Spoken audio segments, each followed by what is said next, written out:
Сәлем баршаңызға. Бүгін осындай керемет дәмді әрі оңай дайындалатын тағамның бірі асқабақтан жасалған орама жасайтын боламыз. Дәмі деген күшті болып шығады.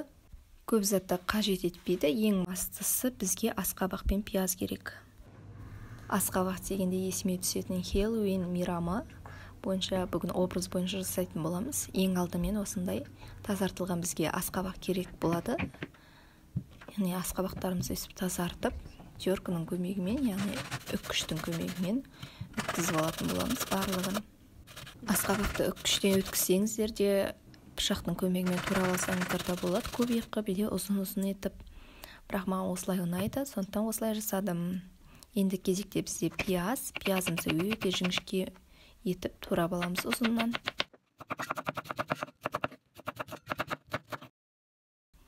Енді турап болған пиязымызды асқабақтың үстіне саламыз. Қалған екі пиязымызды подлипке тураймыз. Бұл подлипке және мынаны араластыратын боламыз. Дәміне қарай тұз, қара бұрыш саламыз. Және қолымызбен осылай мұжып, әдемілеп араластырамыз. Асқабақты мұжудың қажеті жоқ, тек пияз мұшсаңыздар болды. Менде дайын. Енді кезекте қамыр бізге.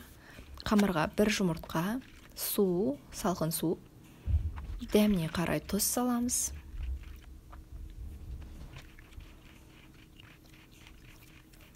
Және де електен өткізіп ұн салатын боламыз.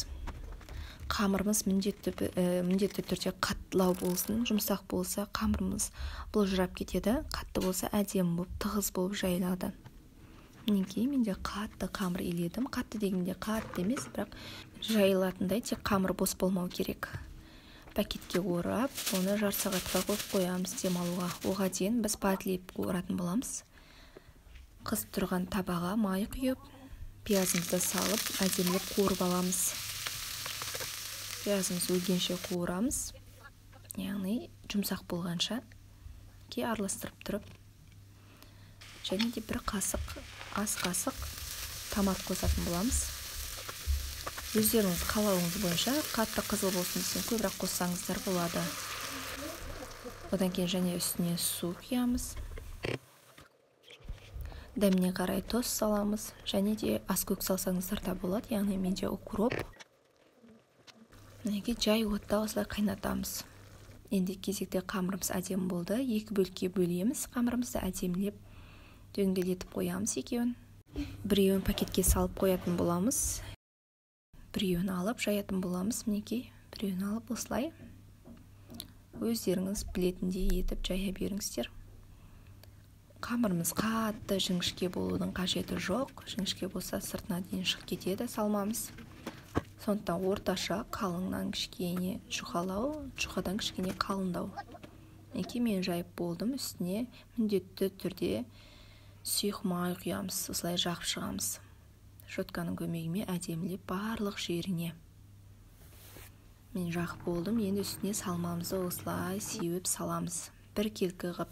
Салманы өте көп салудың қажеті жоқ. Осылай көп емес, аз емес, орташа мөлшерде салсаңыздар әдемі болып шығады. Егер де асқабақтарыңыз дәмсіздеу болса, кішкене қант қоссаңыздар болады. Яғни қантты бетіне кішкене себелейсіздер осы кезде. Ал асқабақтарыңыз тәтті болса, оның қажеті жоқ.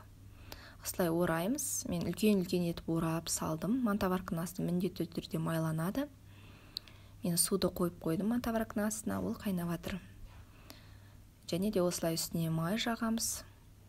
Барлығын осылай жасап, салып шығатын боламыз. Яғни бірінші қамыртта, екінші қамыртта жайып алып осылай. Ең жоғарғы отта 45 минутта осындай әдемі болып пісіп шығады. Пісіп шыққанды мен сіздерге көрсетейін бөліп-бөліп.